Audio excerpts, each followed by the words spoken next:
Bonjour à toutes, bonjour à tous. Interview croisée aujourd'hui, interview croisée entre Christophe Bourré et Nicolas Gomart. Bonjour à tous les deux. Bonjour.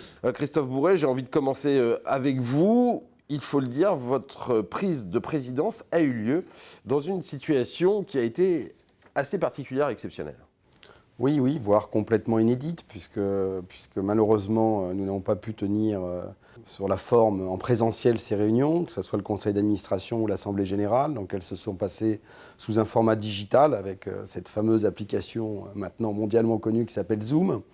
Donc c'est vrai que la forme a été différente, on le déplore tous, mais la crise du Covid nous l'a imposé. Et sur le fond, écoutez, on a pu quand même avoir ces échanges nécessaires lors d'une transmission, d'une passation. Je le dis autant pour moi que pour le président sortant, Daniel Avis. Donc les choses se sont passées ainsi, mais nous ne l'avons pas choisi, nous avons été contraints de le faire par la situation. Nicolas, pourquoi le choix de Christophe Bourré? Pourquoi Daniel Avis et vous vous êtes dit que c'était la bonne personne au bon moment et au bon endroit? Pour trois raisons en fait. La première, c'est que Daniel Avis et moi, on connaît Christophe depuis très longtemps. On le connaît, on l'apprécie. On a collaboré ensemble sur un certain nombre d'occasions. Et donc, on a pu développer une relation faite de confiance et de respect. C'est la première raison. Deuxième raison, peut-être plus importante encore, c'est le fait que Christophe connaît très bien le mutualisme, les mutuelles et la Matmut en particulier, pour avoir côtoyé cet environnement, ce monde depuis qu'il travaille, enfin depuis le début de sa carrière professionnelle. Et puis la troisième raison, c'est que c'est un homme d'entreprise, c'est un entrepreneur. Et donc à ce titre, il connaît bien les questions d'entreprise et en particulier les questions de gouvernance des entreprises. Christophe, Nicolas l'a dit, vous connaissez bien la Matmut. Qu'est-ce qui vous a donné envie dans le groupe, dans le modèle Matmut, d'en être le président? Deux choses essentielles. La première, les hommes, puisque malgré mon très jeune âge, j'ai connu les deux premiers présidents de la Matmut à travers mes expériences professionnelles. Je les ai suivis. Et puis ensuite, je dirais les valeurs que véhicule une mutuelle. C'est-à-dire que il y a un moment, moi j'ai un peu plus de la cinquantaine, comme l'a dit Nicolas, je suis un multi-entrepreneur.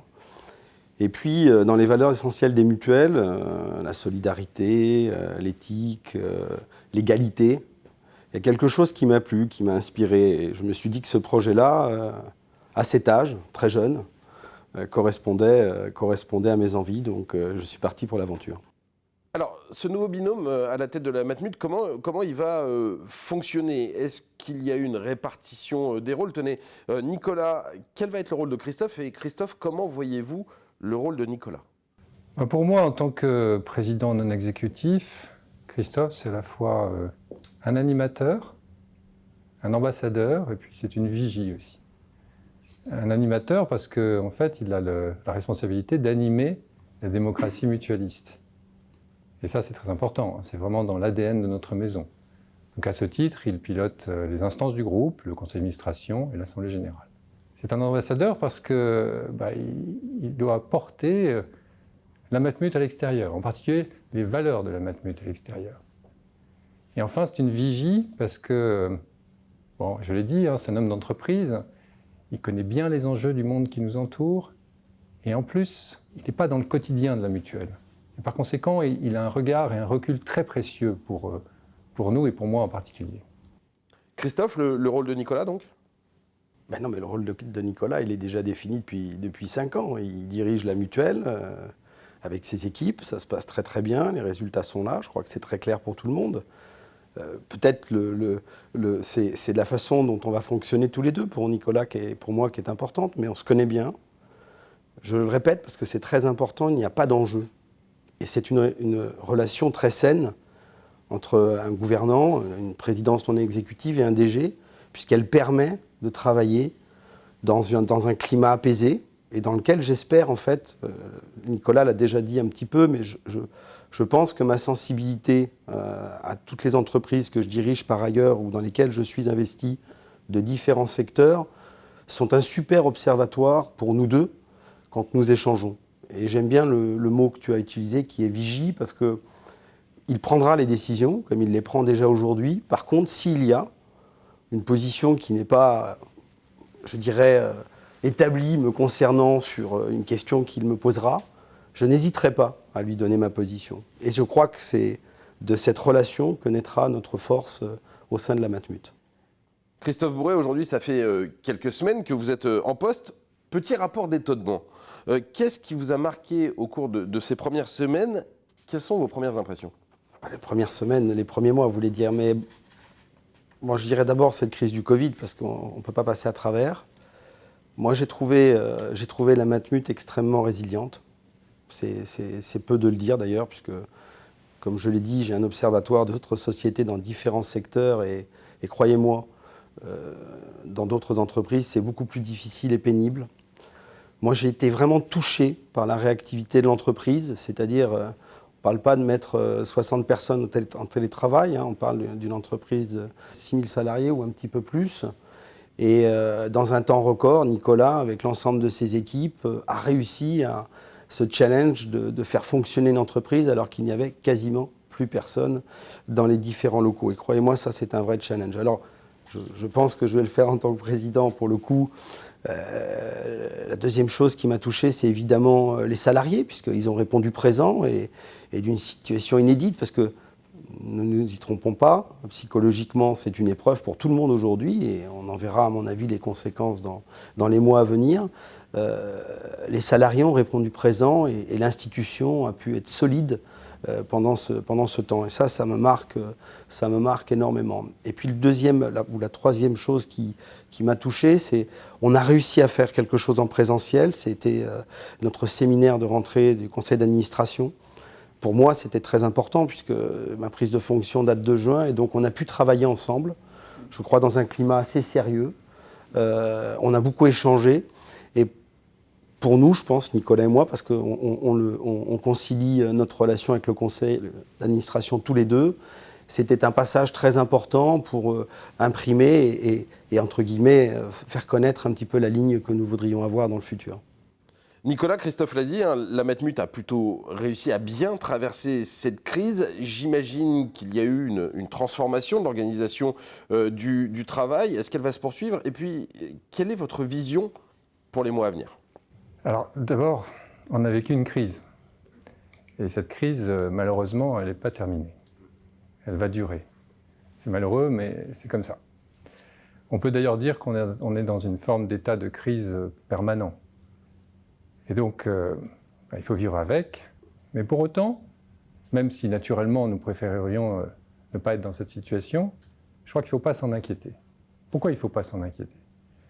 Christophe l'a dit, hein, nous avons su, face à cette situation à la fois très brutale, inédite, imprévisible qu'a été le confinement, nous avons su collectivement démontrer notre capacité à faire face. Alors il a évoqué effectivement le passage de 2 à 3% de télétravailleurs à près de 80% des collaborateurs qui étaient en travail à distance en quelques semaines. Mais on peut ajouter aussi la façon dont on a organisé efficacement la reprise d'activité lors du déconfinement, ce qui n'était pas évident. À tel point que notre activité aujourd'hui, elle est déjà supérieure à celle de l'année 2018. Moi, je vais vous dire une chose, je trouve ça absolument remarquable. Christophe l'a dit et je voudrais insister sur ce point, je veux dire bravo à toutes les équipes, sans qui tout cela n'aurait pas été possible. Et puis je salue au passage aussi l'esprit de responsabilité qui a été celui des partenaires sociaux avec qui on a signé un certain nombre d'accords qui ont permis d'adapter le fonctionnement de l'entreprise. Puis enfin, je tiens aussi à saluer la robustesse de nos systèmes d'information qui ont tenu le choc durant cette période si particulière. Donc oui, la Matmut est résiliente. On l'a prouvé. Ça veut dire quoi? Ça veut dire que c'est vrai, les crises se succèdent, mais oui aussi, on est capable de faire face et de s'adapter. Donc ça, je trouve que c'est très encourageant.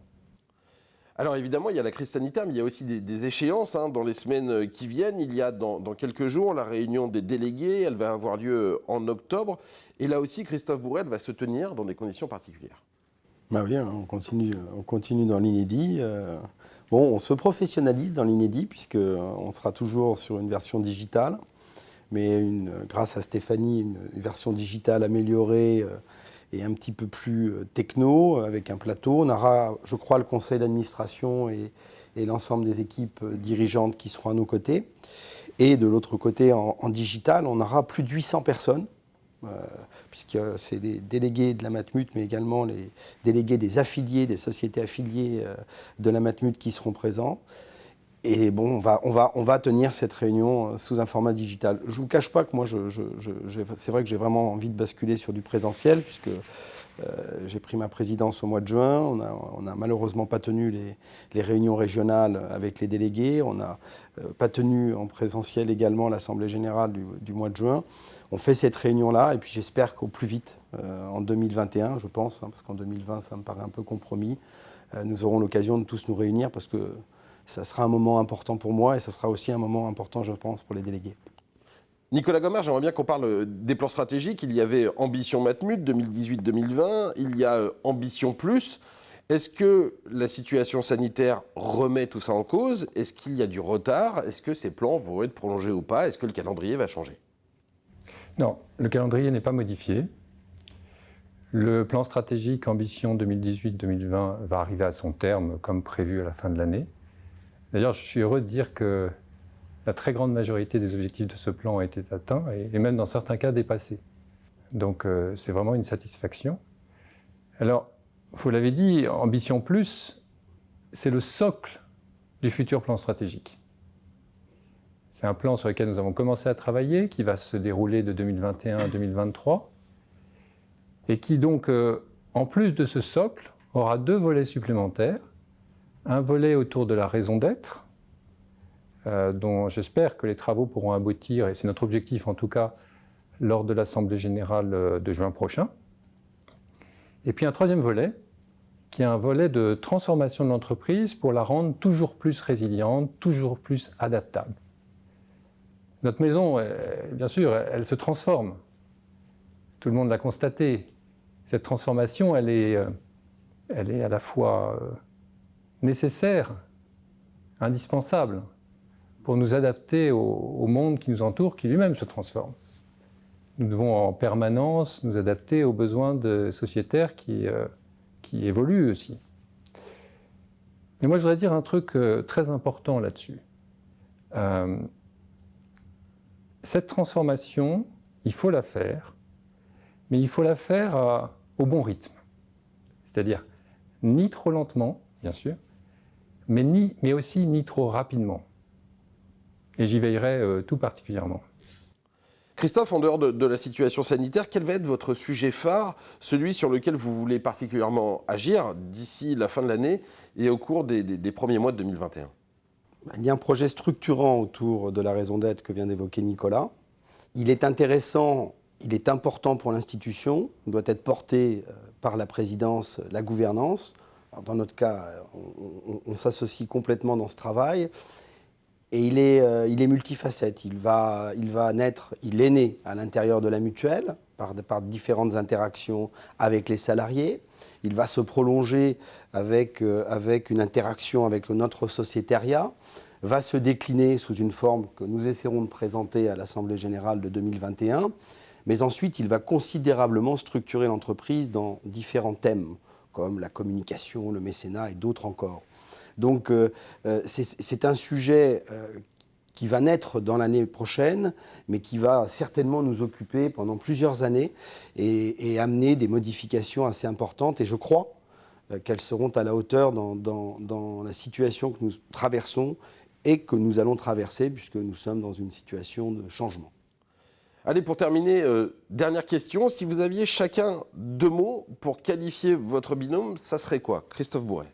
Confiance et complémentarité. Nicolas Gomard. Confiance et puis engagement aussi. Merci beaucoup à tous les deux. Et j'ai envie de vous dire, bonne route à votre nouveau binôme. Merci.